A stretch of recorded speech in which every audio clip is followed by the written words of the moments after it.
CliffCentral.com. Gad Saad is a professor of evolutionary psychology and marketing, especially in the field of consumer behavior. He has a fascinating history. Born a Lebanese Jew, his family fled Lebanon during the war there and took refuge in Canada, where he's been living ever since. A really scary story, Gad. I remember you telling it not so long ago about how you were hiding on the floorboards of the car. You had hired Palestinian militants to help take your family to the airport so that you could flee Lebanon. We're in 2017. I'd be curious about how you think anti-Semitism as a bad idea is doing in the modern 21st century world. Right. Well, look, it was always growing up in Lebanon, even prior to the civil war, it was inculcated in you that you had to sort of be gentle in advertising your Jewish identity. I mean, so yes, you hear that people in Lebanon, it was a pluralistic place, but people have to understand that it was pluralistic in the context of the Middle East, right? Mm.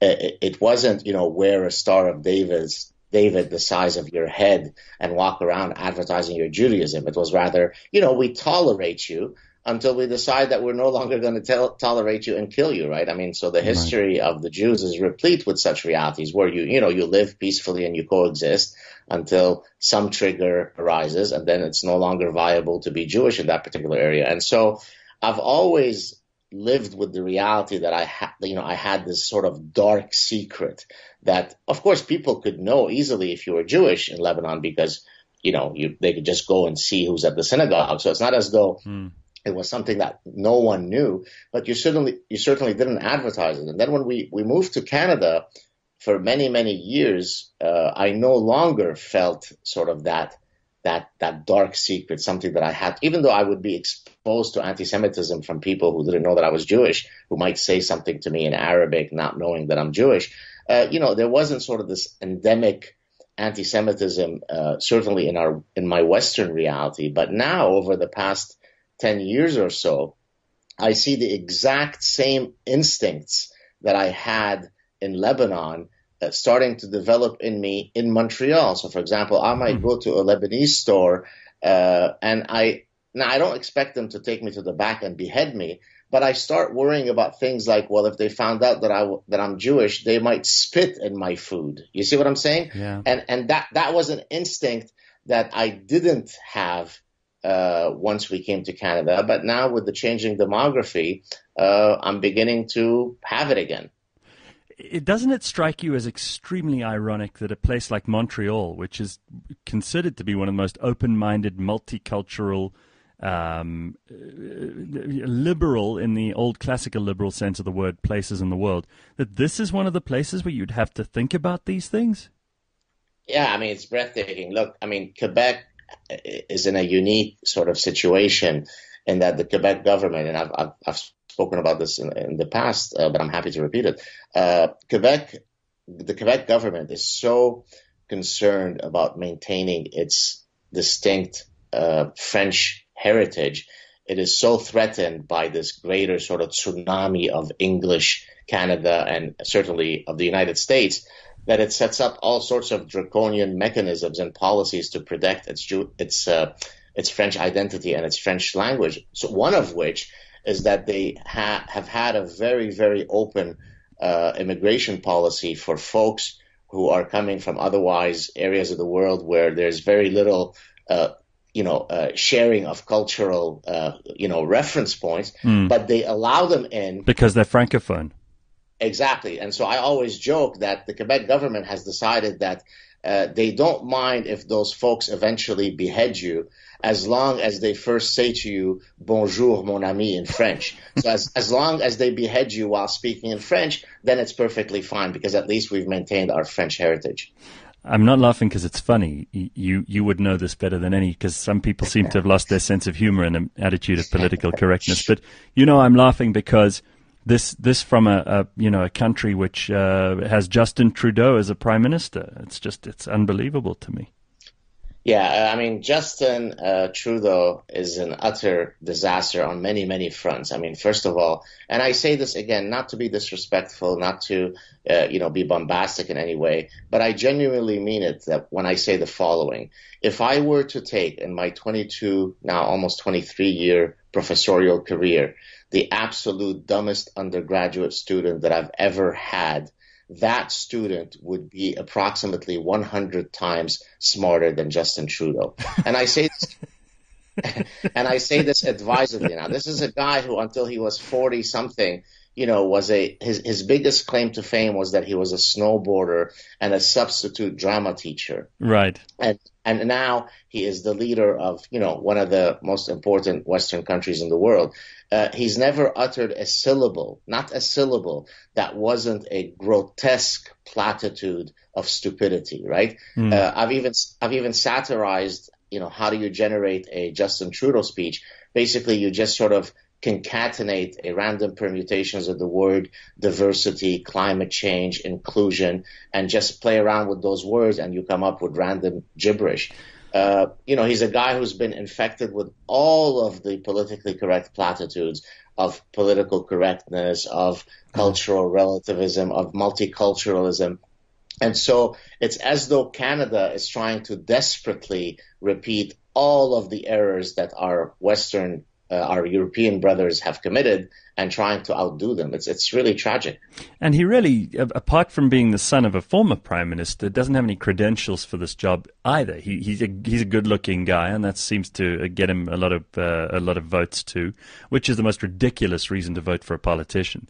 But it seems to me like the point where I realized I couldn't possibly have any common ground with Justin Trudeau was when, post the death of Fidel Castro, he chose to say that this was a comrade and a friend of humanity, and that this was a sad loss for all of us, that, Fidel Castro had hopped the perch, someone who we should have been cheering in the streets and jumping up and down and playing music at very high volume to celebrate the departure of. Exactly right. And I don't know if you remember, there was a hashtag, I don't remember what it was exactly, but something like hashtag Trudeau eulogies, where everybody would come up with satirical, and I had come up with some of my own that had, at least one of which had gone viral.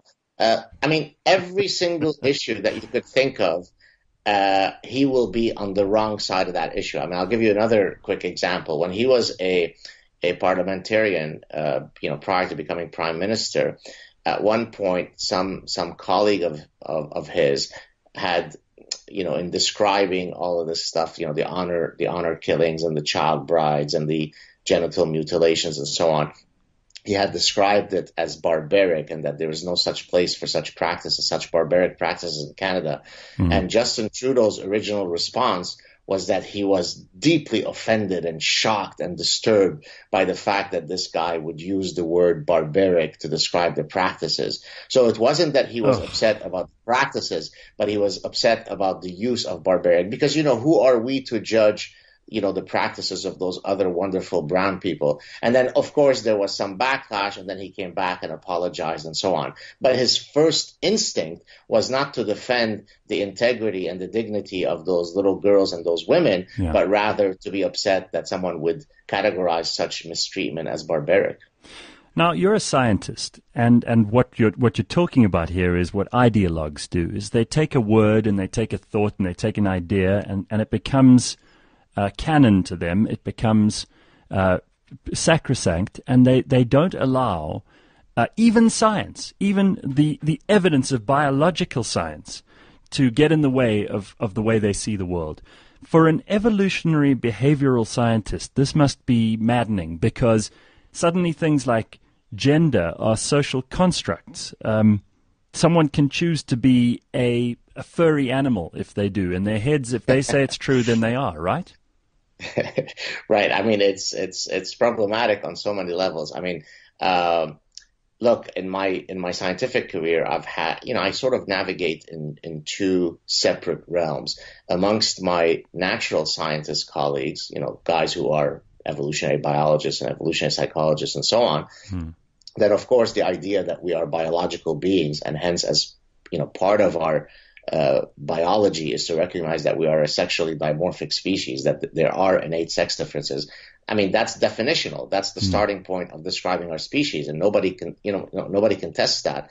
But then if I, go to the other side of the campus and then navigate amongst my social science colleagues and humanities and so on, then simply arguing that there are biological imperatives. We're not born with empty minds and that are only filled with socialization. All sex differences are not strictly due to social conditioning. That is a very, very contentious issue. You must be a Nazi for uttering such biologically vulgar statements. And so it's really been, both exciting and infuriating to actually have to convince people that, humans in general and consumers in particular are driven by their biology. You would think that that is a profoundly obvious statement, but in the social sciences and the humanities, it's not, apparently. And does your being from the Middle East or being Jewish or being incredibly good looking, does any of that help you in these? Does any of this help you in these arguments? Because these people are very easily swayed by groupthink, and they're persuaded by a victim hierarchy. And if you can tell them how you escaped Lebanon and you've been the victim of oppression and anti-Semitism, does this carry any weight with these people on the social science side?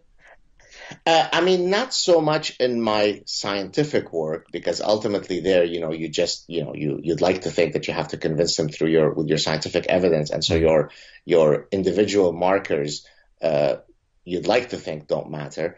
On the other hand, when in my public engagement where I take on political correctness and the social justice warriors, what you're talking about in terms of my personal history and my characteristics definitely comes into play. And I then, of course, flip the script against them, whereby, as you've probably seen me do, right? Whomever I'm facing, I'm likely to grossly score worse, better than them, better than them right. in the oppression Olympics.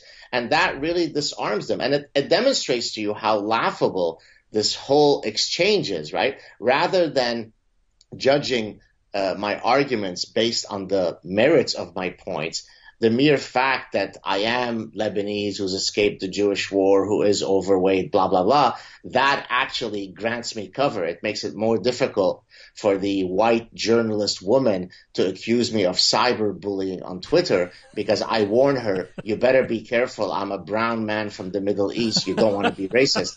And then she literally runs away in utter abject fear. And so I flip the lunacy against them, and luckily I always come out on top. I want to get into some specifics of the stuff you've written about in your academic career. But before we get into that, your opinions are the things that I love to hear. And I'm going to give you a couple of things that we could just mess around with here, because really we could talk all day. And if I hadn't written a list of these things, we would talk all day. I'm always happy to. So let's talk about multiculturalism. Particularly in a Canadian context, but also you watch what happens across the border in America, and you're familiar with what we've had to deal with in South Africa, a very unique history in the world, but obviously something which you and I have spoken about before. How do you approach multiculturalism, and do you consider it a good or a bad thing? Right. So I think the starting point of that conversation has to be in agreeing how we use the word multiculturalism. Multiculturalism, as used colloquially, right, in everyday parlance, just means, people of many cultures coming together. It's pluralism. It's a synonym of pluralism. That's not what we mean when we're criticizing the political philosophy of multiculturalism. No, that pluralism is not objectionable at all. I don't think to any sane human being, yeah. Exactly. So we're talking about multiculturalism here as a political philosophy, which, by the way, Justin Trudeau's father, Pierre Elliott Trudeau, is one of the architects of such a political philosophy. He made that law in Canada. And that idea really is, if you like, stems from, is a downstream effect of what's called cultural and moral relativism, right? The idea that, who are we to impose our cultural hegemony on other people, right? We have one set of morals, one set of cultural practices, Someone else has their own. Who are we to judge theirs? By judging theirs, then we are being imperialistic, not necessarily militarily, but certainly in imposing our cultural values on them. And therefore, no, let's have a multicultural society where people come in, set up their own ghettos, live their own way, no pressures on them to assimilate within our cultural ethos. So that's what multiculturalism is. And to me, that's very, very dangerous. When I came to Canada, the number one thing I ascribe to, the number one thing that makes me proud of being Canadian and that supersedes any other identity, whether I'm Jewish or have green eyes, is the fact that the freedoms that are enshrined within Canadian society. That's what makes me Canadian. That's what makes me proud to be Canadian. And it supersedes any other identity marker that I might identify as part of my personhood. Now, I do that just because that's my personhood, right. But multiculturalism says don't do that. You don't have to do that. If you think that female genital mutilation is okay, then you don't have to abide by Canadian values. And that's grotesque. Well, I suppose it forces people to then choose what is superior culture and what is ready to be left in the past. And you can call certain things barbaric because let's imagine, for example, you came from Borneo and it was okay to eat people there a couple of years ago, not even that long ago. If you come into a civilized country, and even using that word is considered very politically incorrect by some, it wouldn't be appropriate to, dig a dead person up and eat a piece of them. Right. I mean, that's just exactly. that's just law, let alone cultural tolerance. And I suppose some people have just got to get to grips with the fact that some of the practices of some of the cultures of people around the world, and some of those are Western, let's be fair, are ready to be left in the infancy of our species. Yeah. Look, I've actually released a while ago a Saad truth clip on my YouTube channel where I specifically spoke about the rather obvious statement that not all cultures are equal. Again, people don't like to hear those statements because right away they somehow associate it with racism. You're saying that those people over there are somehow inferior to you. No, I'm not saying. I'm saying that the cultural values to which they adhere are on specific points inferior to mine. Cultures that treat all people, irrespective of their religious identity, as equal are superior to those that don't. Correct. Cultures that treat men and women as equal are superior to those that don't. Cultures that don't throw gays off rooftops are superior to those that do. So it's not a profoundly controversial position, but I think the problem is that people have been so parasitized by some of this utter bullshit, this utter nonsense of political correctness, that they become disarmed. And that's why I call, the term that I've coined for it, people think that I just coined these terms to have fun, but actually I coined them because they really reflect a clear reality. Ostrich parasitic syndrome is exactly speaking to that, the parasitizing of a person's capacity to reason clearly. There's absolutely nothing contentious about saying that cultures where women are covered from head to toe, where they lose their identity in the public sphere, are inferior to those that honor women. It's as simple as that. Right. Now, Gad, how did it happen that those things that you just mentioned, religion should all the religions should be treated the same way, and people shouldn't be discriminated against because of their religion or the lack thereof, that people from different races should be treated the same because we're all human. Again, genetically, we've got such a tiny variance in our DNA that you can't even pick up whether people are from different races. Sex, that men and women should be treated the same. These are positions that used to be firmly on the left of the political spectrum. These are things that were without a doubt and without any need to brook an argument, things that liberals proudly considered to be their values.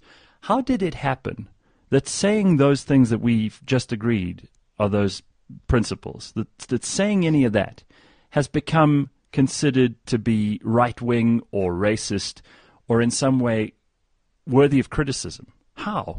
Well, it's a combination of things, and actually the answer to your question is really what I'm hoping to address in my forthcoming book, where the tentative title of the book is Death of the West by 1,000 Cuts. And basically the idea is exactly how did we come to where we are now?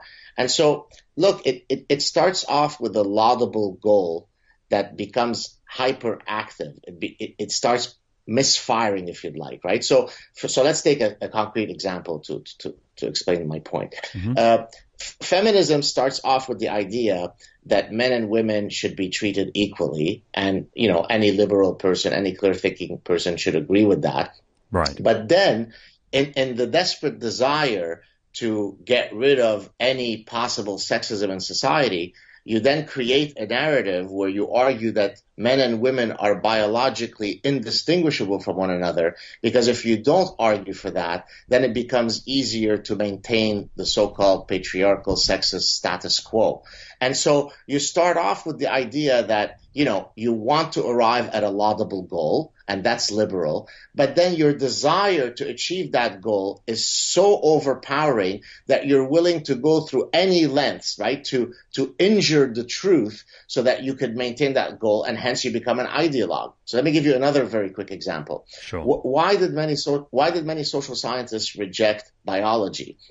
Well, because a lot of miscreants, a lot of cretins had misused Darwinian theories, right? So the Nazis say, look, there's a battle between the races, and we are the Aryans, we won. Hey, that's Darwinian. What's wrong if we kill others? British social class elitists said there's a battle between classes. We are the upper class. Who cares about the lower class? Let them die. Hey, that's Darwinian. Of course, Darwin said no such thing, but they're misusing Darwinian theory for their nefarious pursuits. And so social scientists came along and said, well, biology seems inherently dangerous. It seems to lead to bad downstream effects. Let's create a new worldview where, there are no human universals, where biology doesn't matter, where everything is culturally relative. And so what ends up happening is they parasitize their brains precisely because they originally have an honorable goal, and the pursuit of that goal is something that causes them to depart from reality. Do you follow? I think you've very eloquently and in a very erudite fashion explained it better than I ever could. It comes from in other words, it comes from a good place. It's just, it loses its way when it becomes ideological and refuses to take cognizance of the fact that there is evidence of certain things, but that the intention of science is never to be evil. And if unwelcome discoveries are made along the way, let's say, for example, that women prefer certain jobs to men. I had a conversation the other day with an academic. She's the vice chancellor of a university here in South Africa, and she took real umbrage at my pointing out that there are fewer, by degrees fewer, if you'll pardon that pun, engineering students who are women. And it's one of the most successful engineering campuses in South Africa. She was outraged that I should point out that there are fewer women entering engineering. And when I told her this, and she had to corroborate the fact by saying it's true, but she said we're doing our best to up the numbers of female engineers by artificially engineering it, if you'll pardon that pun as well. Yeah, well, exactly. I mean, look, it's basically a rejection of reality, because somehow it is thought that rejection will ultimately lead to better ideological outcomes. Let me give you another example along the same lines of the example that you gave. So I did a sad truth clip a while ago where I reported on data from the U.S. Education Department looking at the educational attainment of across 4 degrees. So associate degree, which is like half a bachelor's degree, right. 2 years of university, a bachelor's degree, master's degree, and then, of course, doctoral degree. So you had 4 educational attainment broken down across 5 races, black, white, Latino, and so on, Hispanic. And so there were basically 20 cells, right? 4 educational attainment groups by 5 races. And in each of those cells, I looked at the ratio of men to women in terms of, so for example, in the doctoral degree for black race, how many men to how many women graduate with a doctoral degree. So I did that for all 20 cells. I'm going to ask you now to guess, how many of the 20 cells did women outnumber men in terms of the obtained degrees? I'm going to venture a guess, but before I do, who the hell would have given you permission to do a study where there might be unwelcome, politically incorrect results like this? How was this ever allowed? Well, it was the U.S. government that was coming up with the statistics. So Right. Apparently go ahead, guess. My guess would be 20 out of 20. Very good, sir. 20 out of 20 cells, just for your listeners, for them to really digest this information. 20 out of 20 cells had more women getting degrees than men. In other words, if you made up the data, it couldn't be any more contrary to the narrative that there is endemic sexism against women on university campuses. Like, you couldn't make up data that is as compelling against the narrative. So if I post this, and I post this specifically with the intent to then, to share the information, but to then see what some of the comments will be.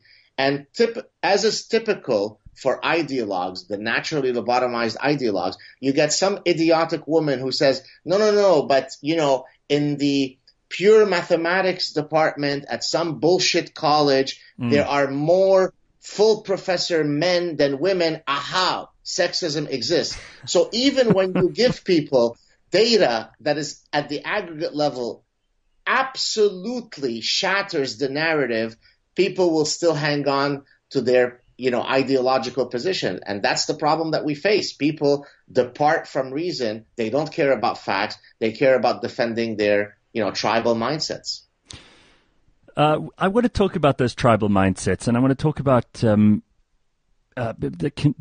behavior, the attraction, the instincts, the biological stupidity of our species, how we manage to survive some of the time, how we prioritize survival, risk-taking, all of that stuff, because this is really what you study, and then you take it in a direction of consumer behavior, which is fascinating all on its own.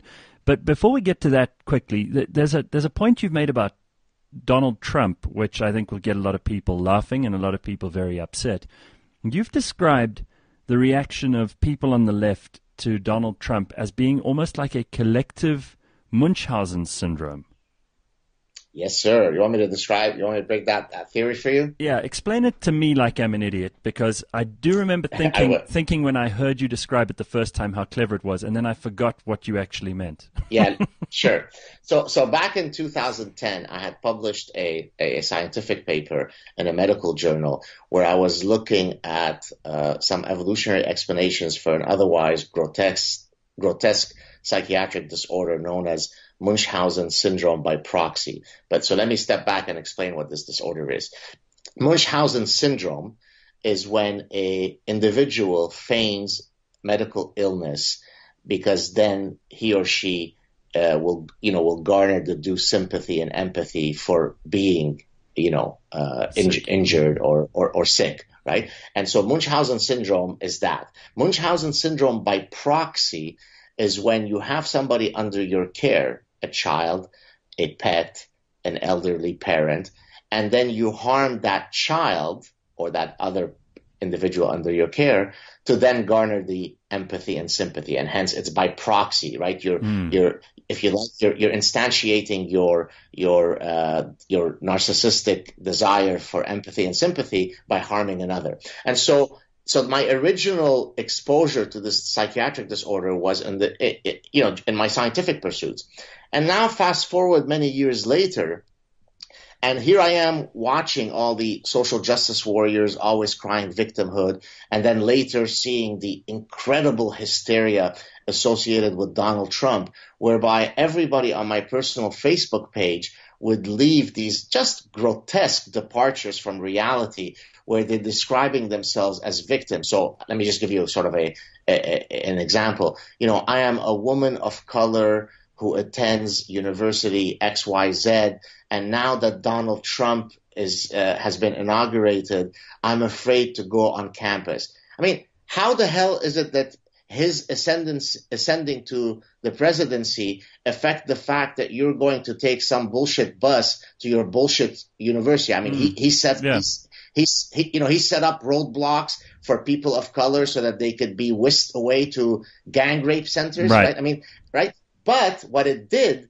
is that it provided people with this immediate sense of victimhood, right? Everybody was a victim. I am a transgender person, and now I'm going to be gang raped by Donald Trump's death patrols, right? And so there was this, grotesque, delusional, orgiastic mechanism of everybody screaming victimhood. And so I thought, aha, this is a form, and hence I coined the term, of collective Munchausen. It's not just Munchausen at the individual level.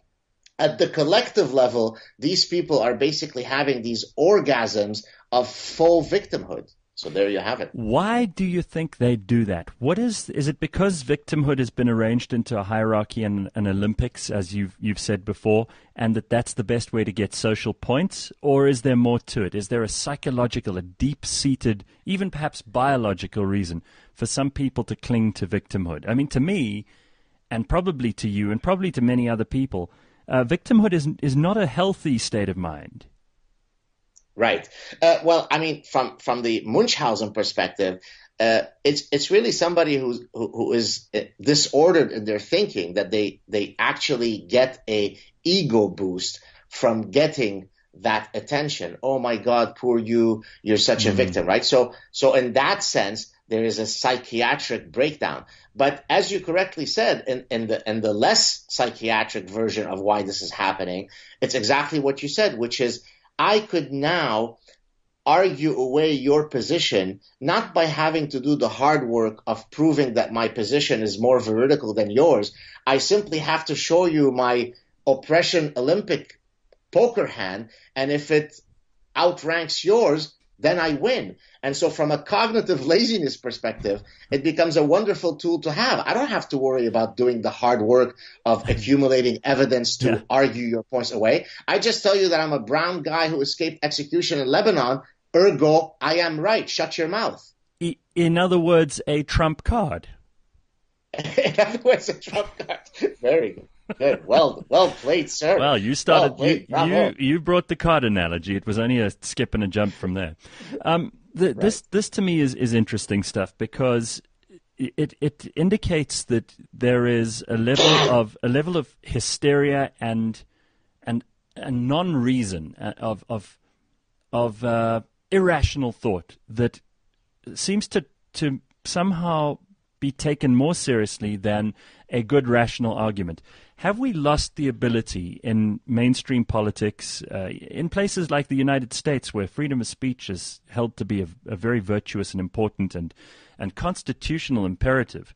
Have we lost the ability to sit down and battle ideas out until we discover which one is the best idea?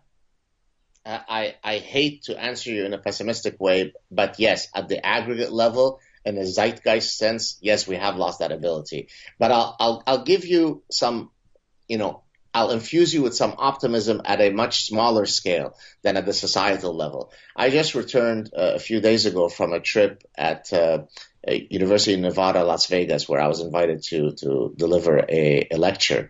And on one of the evenings, I had been invited by my hosts to dinner, and I sat down for a chat with some folks who typically would be, very, quote, offended by some of my positions. So these were I call them faux liberal, right? Trump is the devil, diversity hiring is wonderful, identity politics is great. And so we sat there, in my inimitable way where, I'm very frontal, very respectful, but very frontal, right? I speak my mind. I started challenging these people, especially this one particular person. Now, here is what was beautiful about the situation. She had what I discussed yesterday on my show with Michael Shermer. She had epistemic humility. In other words, she was humble enough to say, look, I'm going to come to this discussion with an open mind. And if you end up in any way convincing me, I will be sufficiently humble to admit to that. And so the next day, after we had this, this difficult conversation, she came to me and again, with great humility said, you know what? A lot of what you said has caused me to change my opinion on very, very cherished positions that I held. But now, why did this happen, right? I could have offered the exact same set of arguments, but if the person with whom I was having this tango with was not sufficiently epistemologically humble to be open to having their minds changed, their opinions revised, then I would have been speaking for no purpose, right? And so I think what we need to do, and I don't know, I wish I had the magic bullet, then, the problem would be resolved, is to kind of try to engender that humility for all of our conversations, whether they be between you and I at a bar or whether it be, across the aisle on Parliament. And so I don't know how we're going to foster that, but that's ultimately what we have to do if we're going to get out of this impasse. The academic world, is there any greater or lesser degree of that sort of, humility that you speak of? That's a great question. And my answer pessimistically is actually, and maybe surprisingly to some of your listeners, they tend to actually be more dogged in their positions. I would have thought that, a naive hypothesis might be, the more educated you are, the more intellectual you are, the more intellectually sophisticated you are, the less likely you are to succumb to these tribal mindsets, the less likely you are to be arrogant in your epistemic approach. But the reality is that that's not true. And I think I have the answer as to why it's not true. I think it's not true because of all possible echo chambers, none is greater than the university. In other words, the university is a breeding ground for not having those tools. Why? Because all of the professors who ultimately shape the discourse in the university are all of the same mindset. And of course, this is not just me talking sort of anecdotally or, instinctively. There are, several studies that have demonstrated that, for example, if you look at the political affiliations of professors, it is utterly disastrous. Disastrous in what sense? That there is no diversity, right? And so as you've probably undoubtedly heard, the faux liberals are perfectly happy to promote every possible diversity except the one that really matters, which is intellectual diversity. And so once we're able to break that echo chamber, then I think we'll have much better discussions. I think we must attribute that quote to Dave Rubin. I think he may have been the first to use it online, but there are probably other smart people who've used it before. Either way, I just think that that's so counterintuitive, that the places where thought, where ideas, where interrogation happens, that those places are now like prisons of the mind for so many people. It must be deeply frustrating, not only for the professors who do see that there is a lack of diversity of thought, but must be really annoying to some of your students. Do you have them expressing some of this to you? Oh, yes. So I'm giving a invited lecture this coming weekend in Ottawa at a conference called the Manning Conference, where I'll be talking about, freedom of speech on campus. And actually, almost all of my talk will be nothing but my reading emails that I have received from students. So to answer your question, from students, from faculty, and in a few cases from parents of students, specifically begging me for some advice as to how to navigate the stifling environment. And so, by the way, of course, I removed the identity of the people because I don't want to, quote, get them into trouble, which by itself is quite astonishing that I would have to do this. I mean, we don't live in North Korea, right? But, you'll get a student who writes to me and says, hey, Professor Saad, apparently it has come to someone's attention that I might not dislike Trump as much as I should. Yeah. And now I found out that this neuroscience position that I was promised is going to go to somebody else, and my name has been removed from a paper that I participated on precisely because it came out that I'm a Trump supporter. What do you think that I should do? I mean, I received this email, and at first I think this can't be. This has to be a joke, right? There must be some hidden camera that is trying to check how I'm going to respond to this. It seems impossible to me that in the 21st century in Canada and the United States, a professor is receiving endless such personal testimonies from students. But that's the world we live in. That's extraordinary. I'm kind of gobsmacked in a way by it, and above all, because it's happening in places like Canada. What is your thought on Trump, by the way, since we're on him? Because this is America. It's right across the border. I jokingly said the other day that if he really wants to make America great again, all he has to do is point all the nukes at Canada, get you guys to surrender, and he'll instantly in one fell swoop, he'll turn it into the biggest geographical piece of single, sovereign territory in the world. Second of all, he will add to the American population a lot of very well-educated, very sophisticated people. I'll give Canada the credit for that. And then he can just resign the next day, and he will have made America great again. But they are your neighbor to the south, and in many ways, America does still lead the world. Now they've got this president who's got people like Meryl Streep hysterical, and lots of people comparing him to the devil and to Hitler and everything else. But what do you think of him, and not based on what he's done so far, but on what he's said?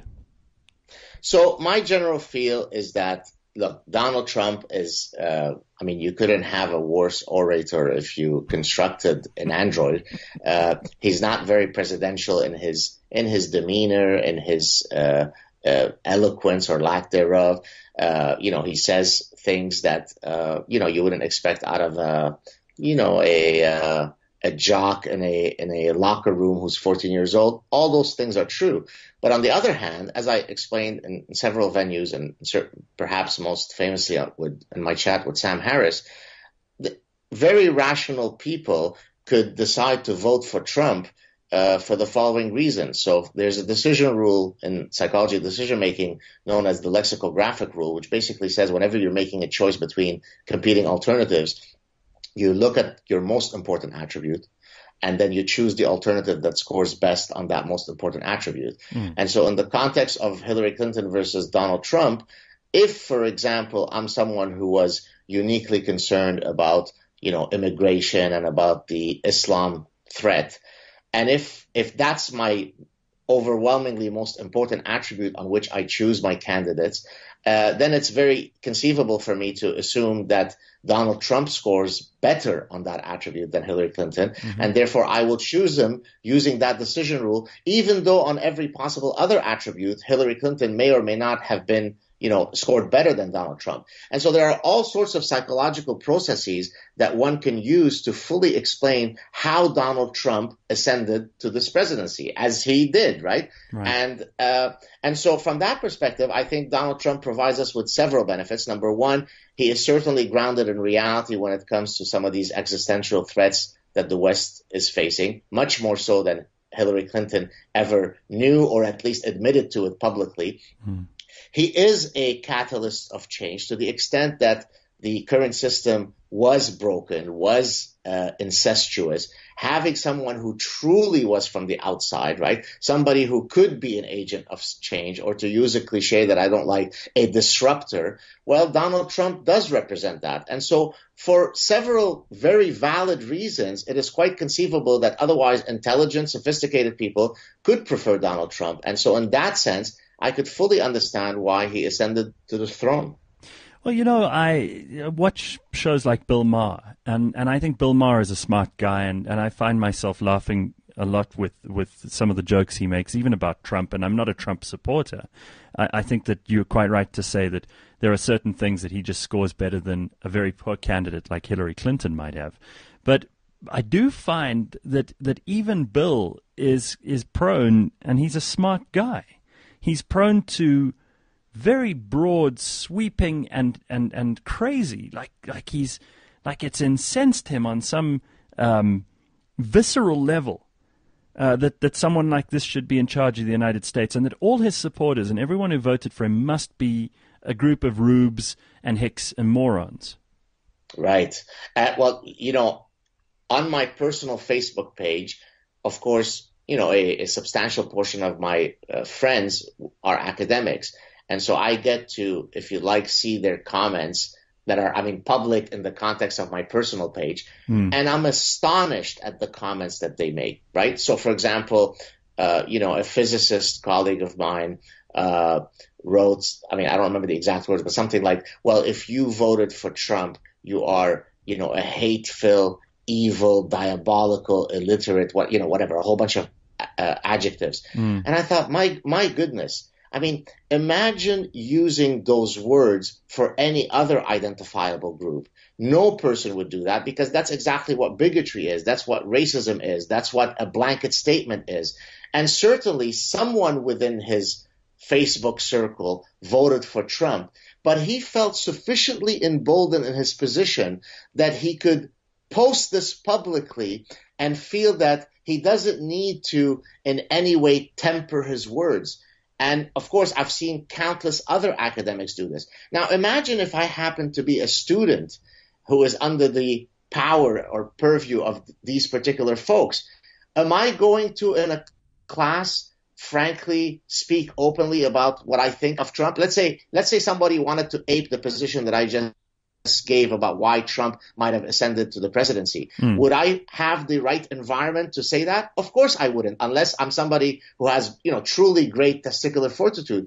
Well, is that something that we want to be promoting as professors? It's grotesque. It's an injury to reason and to, mature dialogue. And that's why I weigh against these things, because I despise seeing this from my otherwise respectable colleagues. I'm writing down testicular fortitude as we speak. All right.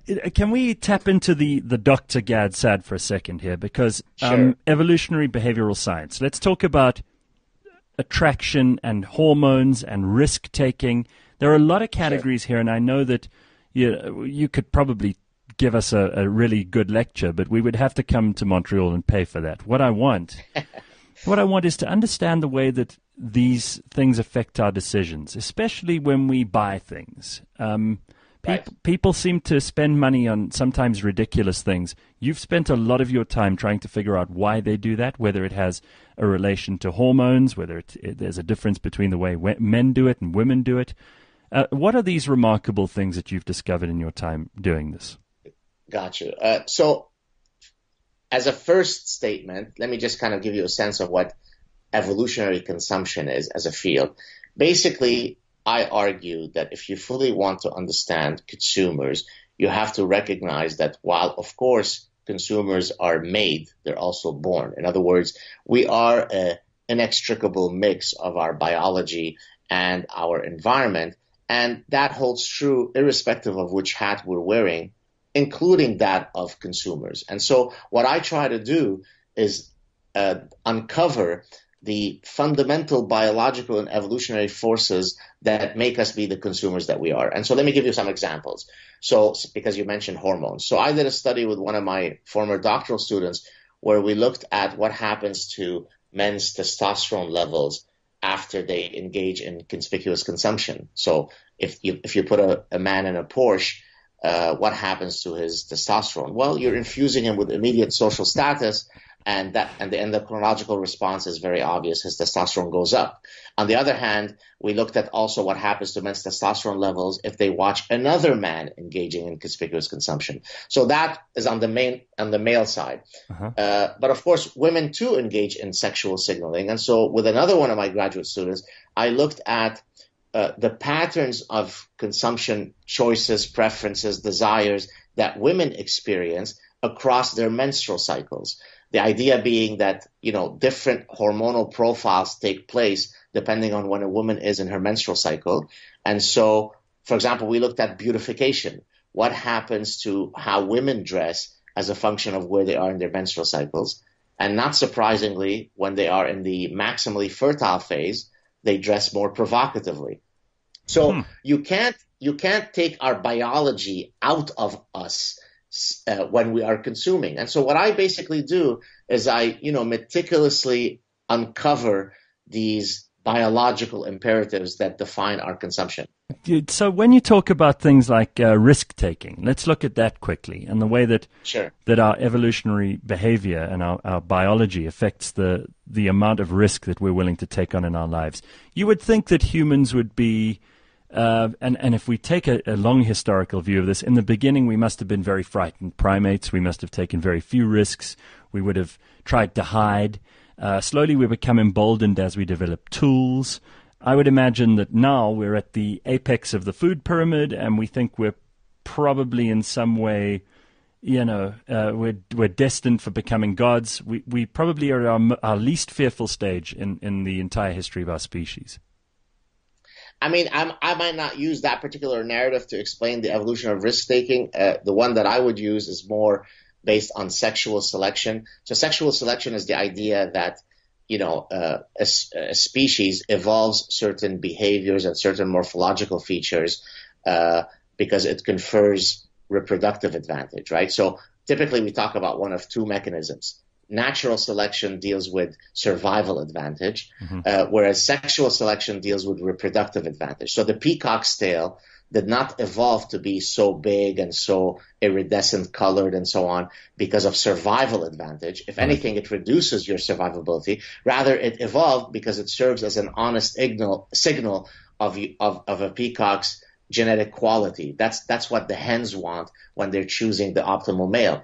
And so from that perspective, because we repeatedly see a universal difference between the sexes when it comes to risk-taking, men are much, much more likely to engage in a very broad range of risk-taking behaviors, more so than women. So the argument then is that this sex difference is a sexually selected trait. In other words, women, human females, have recurringly chosen men who are bold, who are aggressive, who take risks, and come out unscathed from having faced that risk. And so there's then a selection pressure for that particular penchant to evolve. And so this is exactly why, for example, in James Bond movies, you always see a scene where James Bond is playing, at some casino, and he's always very cool, even though there's 10 million pounds at stake, and yet he always comes out unscathed and he wins. Well, what is that demonstrating? It is showing how I could face these risks, I could do it very calmly, and then I come out having won. And that's a very intoxicatingly attractive trait when women are judging men. So that's the evolutionary story for how risk-taking evolves. What about gift-giving? Right. So gift-giving is one of those really cool things that I like to study because it actually speaks to different biological drives. So gift-giving could be something that we give to family members, right? So I've done studies where I've looked at how do people allocate their gift-giving budgets as a function of genetic relatedness. And not surprisingly, people are incredibly attuned to this genetic relatedness. The closer I am to you genetically, on average, the larger the size of my gift. Now, people don't necessarily do this consciously, but they're ultimately Darwinian beings who recognize how to met out these investments. But I've also looked at gift giving as a courtship ritual, right? So when, you go out on your first date, right? You want to take your partner in question to a fancy restaurant. You want to spend money on. I mean, one of the best ways to ensure that you never have a second date is to be frugal and cheap on your first date, right?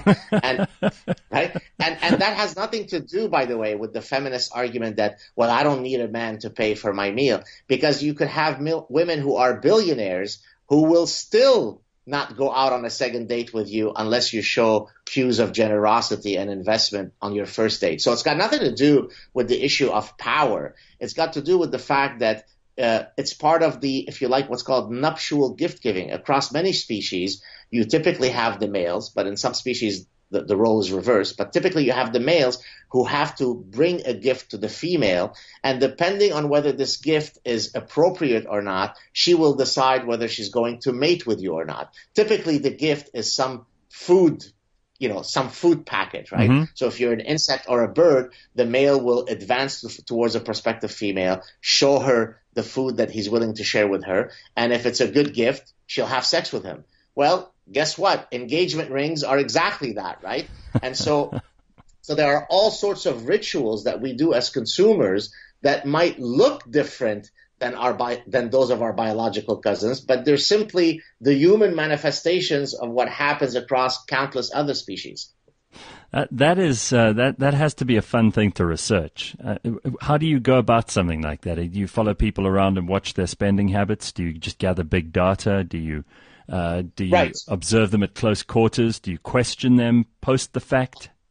Yeah, so all the things that you said are wonderful approaches, and I mean that's actually one of the nice things about what I do, at least in my own research program, is that I'm not methodologically fixated on one data collection approach. In other words, what drives me is not a commitment to survey-based research or laboratory research or experimental research. Rather, I pursue interesting research problems, and then depending on the research question that I ask, then the appropriate data collection tool will manifest itself. So regarding the gift-giving studies that we were talking about, I've done gift-giving studies where it was survey-based, where you ask people, tell me how you would allocate your gift-giving budget. So that's a survey-based. But I've also done studies where we've actually used actual gift-giving data. So I have an ongoing study right now with some Israeli colleagues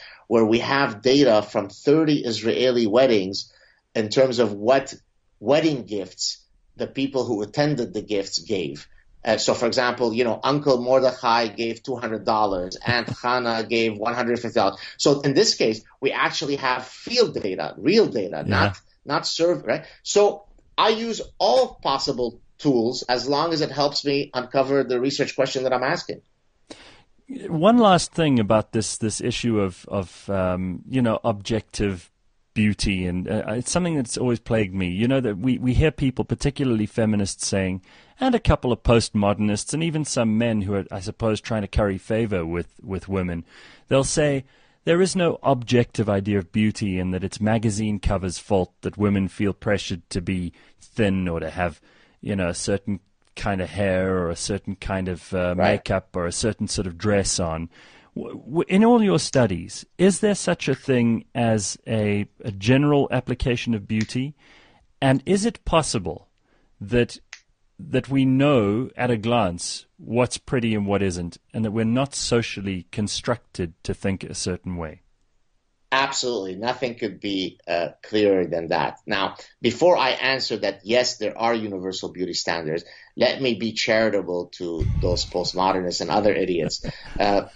There are elements of beauty that are culturally determined. So let me give you some examples. Yeah. In some Asian societies, there's what's called a neck elongation procedure, where women wear these rings around their necks, and they wear an increasing number of rings as they get older to kind of elongate their necks. But then what ends up happening is that they lose the muscles in their neck, so that if they were to take off those rings, they literally wouldn't be able to hold their neck straight. But in that particular society, that practice is viewed as beautiful. Here's another example of a culture-specific beauty marker, something called lip plating or ear plating, where you actually, and this actually is in Africa, yes, where you wear a lip on so that your lip, if you were to remove the plate, your lower lip becomes kind of this grotesque pendulous, at least grotesque by Western standards, but it's viewed as very attractive there.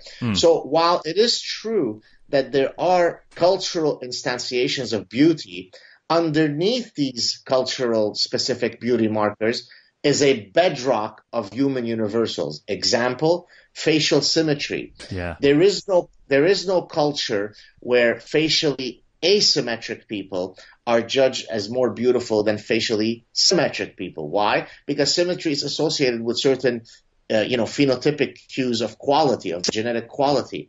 So how would you test this? Well, first of all, you could go around many cultures, show people images of individuals of varying facial symmetry and ask them which one they prefer. And everybody agrees, irrespective of the race of whomever is being judged and the race of the one who is judging, everybody agrees that facially symmetric people are more beautiful. But I could give you more convincing evidence. I could take children who are in the pre-socialization stage of their cognitive development, which means that by definition, they don't yet have the cognitive apparatus to be socialized by Elle magazine and Oprah.